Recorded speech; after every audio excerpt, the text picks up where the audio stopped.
ನಮಸ್ಕಾರ ಸ್ನೇಹಿತರೆ, ಇದು LG ಕಂಪ್ಯೂಟರ್ ಸೆಂಟರ್. ಸೊ ಇವಾಗಲೇ ಆಗಸ್ಟ್ ತಿಂಗಳದು ಯುವನಿಧಿ ಮಂತ್ಲಿ ಡಿಕ್ಲರೇಷನ್ನ ಬಿಟ್ಟಿದ್ದಾರೆ. ಸೊ ನೀವು ಕೂಡ ಯುವನಿಧಿ ಅಪ್ಲೈ ಮಾಡ್ತಿದ್ರೆ ಮಂತ್ಲಿ ಡಿಕ್ಲರೇಷನ್ನ ಮಾಡಿ. ಸೊ ಮಂತ್ಲಿ ಡಿಕ್ಲರೇಷನ್ ಮಾಡಬೇಕಂದ್ರೆ LG ಕಂಪ್ಯೂಟರ್ ಸೆಂಟರ್ನ ಕಾಂಟ್ಯಾಕ್ಟ್ ಮಾಡಿ.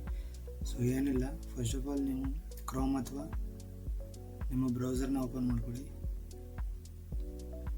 ಓಪನ್ ಮಾಡ್ಕೊಂಡಿದ್ಮೇಲೆ ಯುವನಿಧಿ ಸೆಲ್ಫ್ ಡಿಕ್ಲರೇಷನ್ ಅಪ್ಲಿಕೇಶನ್ ಅಂತ ಇದೆ, ಇದನ್ನು ಕ್ಲಿಕ್ ಮಾಡಿ. ಸೇವಾ ಸಿಂಧುಗೆ ಡೈರೆಕ್ಟ್ಲಿ ಲಾಗಿನ್ ಆಗುತ್ತೆ.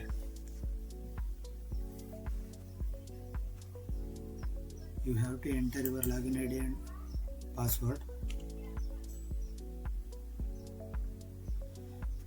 ನಿಮ್ಮ ಲಾಗಿನ್ ID ಮತ್ತು ಪಾಸ್ವರ್ಡ್ ಹಾಕಿ. ಅದು ಹಾಕಿದ್ಮೇಲೆ ನಿಮಗೆ OTP ಬರುತ್ತೆ. ಪಾಸ್ವರ್ಡ್ ಗೊತ್ತಿಲ್ಲ ಅಂದರೆ OTP ಮುಖಾಂತರ ಕೂಡ ಮಾಡ್ಬೋದು. ಪಾಸ್ವರ್ಡ್ ಗೊತ್ತಿದ್ರೆ ಡೈರೆಕ್ಟ್ಲಿ ನಿಮ್ಮದು ಯೂಸರ್ ID ಮತ್ತು ಪಾಸ್ವರ್ಡ್ ಹಾಕ್ಬಿಟ್ಟು ಲಾಗಿನ್ ಆಗಿ. ಸೊ ಈ ರೀತಿ ಇಂಟರ್ಫೇಸ್ ಓಪನ್ ಆಗುತ್ತೆ. ನೀವು ಲಾಗಿನ್ ಆದಮೇಲೆ ಆಧಾರ್ ಅಥೆಂಟಿಕೇಷನ್ ಅಂತ ಇದೆಯಲ್ಲ, ಅದನ್ನು ಕ್ಲಿಕ್ ಮಾಡಿ. ಡೈರೆಕ್ಟ್ಲಿ ನಿಮ್ಮ ಆಧಾರ್ ಡೀಟೇಲ್ಸ್ನ ತಗೋಬೇಕು. ಸೊ ಇಲ್ಲಿ ಆಧಾರ್ ಸಂಖ್ಯೆ ಅಂತ ಇದೆಯಲ್ಲ, ಇಲ್ಲಿ ನಿಮ್ಮ ಆಧಾರ್ ನಂಬರ್ನ ಟೈಪ್ ಮಾಡಿ.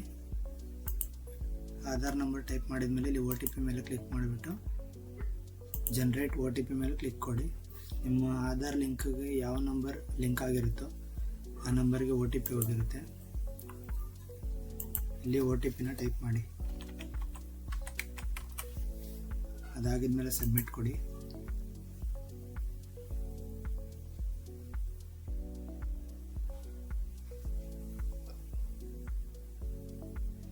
ಸಬ್ಮಿಟ್ ಆದಮೇಲೆ ನಿಮಗೆ ಈ ರೀತಿ ಇಂಟರ್ಫೇಸ್ ಓಪನ್ ಆಗುತ್ತೆ. ಹಾಗೆ ಸ್ಕ್ರೋಲ್ ಮಾಡಿಬಿಟ್ಟು ಗೆಟ್ ಆಧಾರ್ ಡೀಟೇಲ್ಸ್ ಅಂತ ಇದೆಯಲ್ಲ, ಅದನ್ನು ಕ್ಲಿಕ್ ಮಾಡಿ.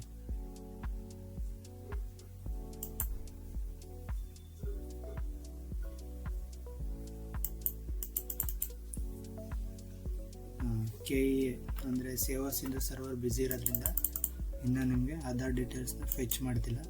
ಸೊ ಇನ್ನು 2 ಡೇಸ್ ಅಥವಾ 3 ಡೇಸ್ ವೆಯ್ಟ್ ಮಾಡಿ. ಎಕ್ಸಾಮ್ ಎಲ್ಲ ಮುಗಿದ ಮೇಲೆ ನೀವು ಡೈರೆಕ್ಟ್ಲಿ ಅಥೆಂಟಿಕೇಷನ್ನ ಮಾಡ್ಬೋದು.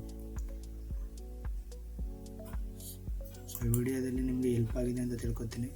ನೆಕ್ಸ್ಟ್ ವಿಡಿಯೋದಲ್ಲಿ ನಿಮಗೆ ಪೂರ್ತಿ ಮಂತ್ಲಿ ಡಿಕ್ಲರೇಷನ್ನ ಯಾವ ರೀತಿ ಮಾಡೋದು ಅಂತ ತಿಳಿಸ್ಕೊಡ್ತೀನಿ.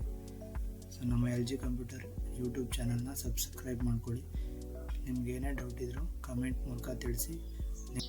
ನೀವು ಕಮೆಂಟ್ಸಲ್ಲಿ ಪ್ರಾಬ್ಲಮ್ನ ಹೇಳಿದ್ರೆ ನೆಕ್ಸ್ಟ್ ವಿಡಿಯೋದಲ್ಲಿ ನಾವು ನಿಮಗೆ ಸೊಲ್ಯೂಷನ್ನ ಕೊಡ್ತೀವಿ. Thank you for watching. Stay connected and thank you so much.